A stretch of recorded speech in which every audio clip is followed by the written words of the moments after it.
再加鬆一鬆，咁樣咧，我哋今日咧就搞個台式蛋餅。其實呢一個咧就好似我哋嘅薄撐嘅。咁樣咧，我哋要中筋麵粉啦、雞蛋啦、葱啦，就已經足夠噶啦。咁我哋咧而家開始啦。好啦，其實呢一個份量咧就係一份粉兩份水，咁所以咧你攞個匙羹嚟慢慢量啦。咁樣咧，而家我哋試下整半碗粉，睇下幾多個匙羹先，好嘛？好啦，咁樣咧你盡量平羹啦，一羹、兩羹、三羹、四羹、五羹，係啦，六羹。咁呢度差唔多半啦，呢一個原羹啊，平時喺餐廳飲湯嗰啲，咁樣咧你其實個羹冇所謂嘅，你最緊要咧記住你落咗幾多羹。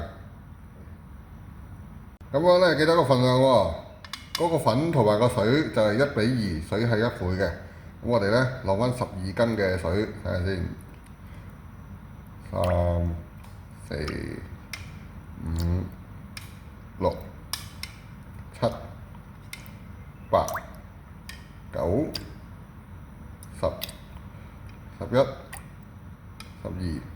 其實咧呢一個咧就係大約嘅份量啦。咁所以咧你陣間睇下嗰個粉嘅濃結度啊，個粉漿。咁所以咧而家我哋將啲粉要慢慢加落去先。好啦，而家咧我哋咧將個粉咧慢慢加落去，唔好一次加晒落去喎。跟住咧加咗一啲咧，跟住咧我哋咧就要用隻叉去搞下咯。咁樣咧慢慢搞啊。咁你睇我塊鏡其實都要搞一段時間嘅。咁樣咧搞到佢最尾係有啲粉粒嘅。大粒嘅你可以揾個匙羹壓一壓佢。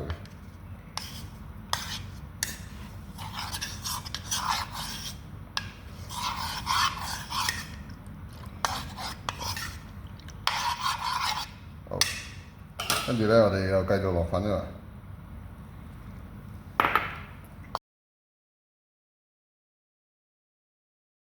搞咗一陣，我哋又揾個匙羹壓壓佢。啲大粒嘅粉粒咧溶緊啲先。好啦，如此類推咧，我哋做晒，我哋再見啦。好啦，咁樣咧，我哋落一隻蛋落去先。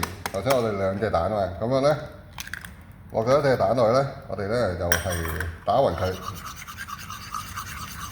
好，打勻再見啦。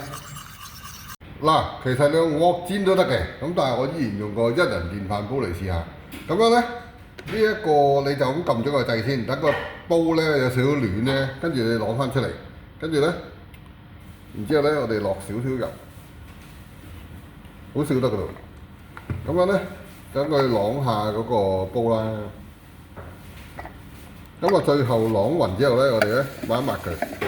點解要抹佢咧？煎蛋餅係咁做嘅，知唔知啊？太多油咧，佢煎唔起嘅。咁而家咧要等啲油熱一熱啊嘛，咁所以咧我攞翻去嗰個就煮飯模式先，轉頭見。我興翻熱啲油啦，咁而家咧我哋咧就攪勻咗個粉漿之後咧，我哋就落嗰個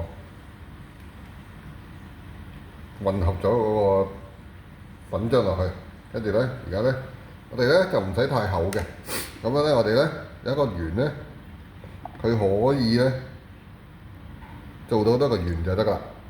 咁樣如果你嗰個係一個鑊嘅時間咧，你睇下你個羹有幾大個咯。咁樣一個落去咧，跟住咧佢自己形成一個圓咧，你就唔好干預佢，等佢慢慢煎，煎到呢一個佢係成形有少少泡泡咧，你先好喐佢，知唔知啊？如果你即刻喐佢咧，佢就即刻散㗎，知唔知啊？而家咧，我攞翻去撳煮飯模式先。葱咧，我哋處理下先，跟住咧，而家咧，我哋咧搣咗個尾先啦，跟住咧個頭嗰度咧搣咗嗰個紫色嘅部分啦，跟住剪咗個頭啦，跟住咧我沖啲泥層㗎啦，咁你記得沖啲泥啦，跟住咧我哋咧就剪佢細啲。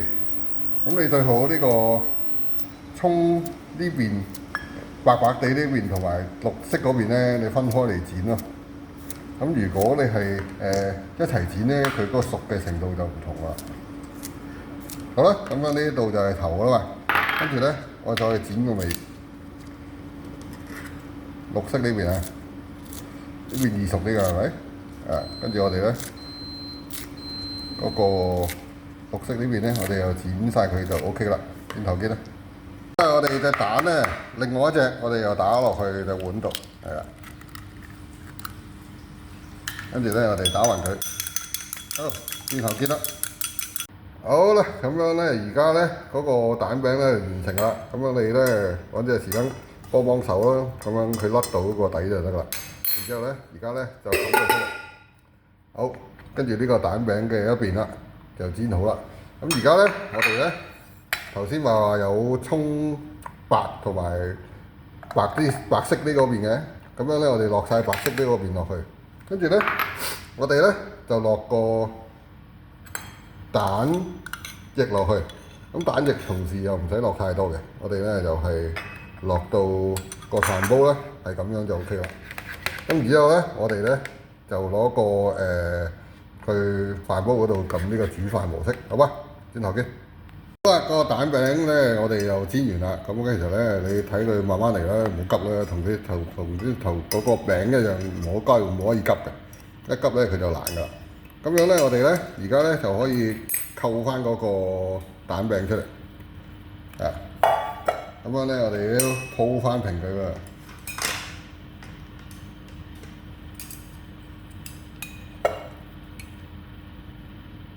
好，OK，咁樣咧，我哋咧就進行下一步啦。咁樣咧，我哋仲有啲葱青係咪？跟住咧，我哋放少少青色嘅葱落去。然之後咧，我哋咧而家咧就要夾翻頭先咧未煎嗰邊嘅蛋餅落去嗰個薄撐啊。跟住而家咧頭先啱啱煎咗個蛋嘅呢個蛋咧，我哋又放翻喺呢一個煎好嗰邊嗰個蛋餅嘅上面。好啦，而家咧我哋咧就可以咧再攞去咧嗰焗咧，我哋就食得噶啦喂。我哋焗咗一陣咧，跟住咧我哋咧就可以咧反翻出嚟啦。咁而家咧呢個蛋餅咧，雖然咧係用電飯煲嘅效果嚟整嘅，咁其實咧佢都好食嘅。咁如果你係覺得佢味需要多啲，你可以放翻少少鹽落個粉漿度嘅。好啦，咁而家咧呢一個蛋餅咧就完成咗啦，一層蛋就一層餅啦。好啦，咁而家咧我哋咧就影張相先，跟住咧其實咧你想知道煎嘅係點樣做咧，我而家做一次煎嘅俾你睇下。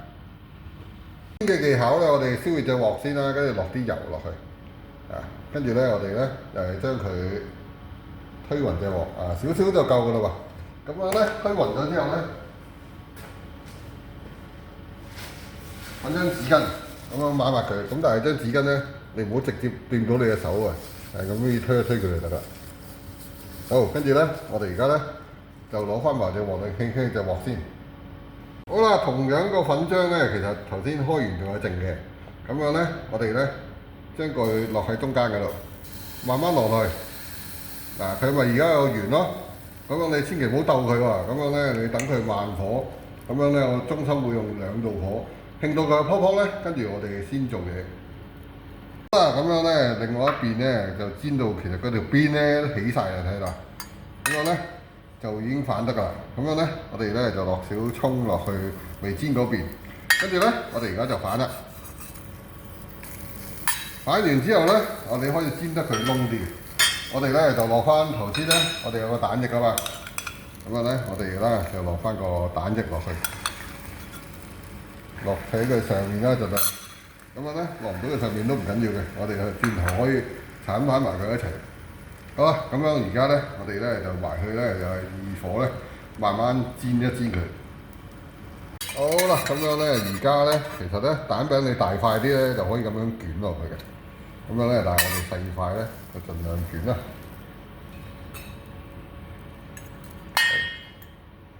咁呢啲部分咧，放咗佢先。台式蛋餅咧就台灣嗰個每日都食嘅早餐嚟嘅。咁樣咧，你又唔使太講究嘅。咁樣咧，佢哋都係捲埋咁樣食嘅啫。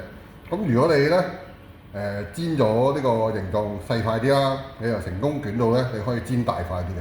佢哋嗰啲咧就係大約係長咁多度啊，咁樣咧厚1倍度咯。咁所以其實你頭先落嗰羹嘢咧要落2羹，推勻佢就 OK 啦。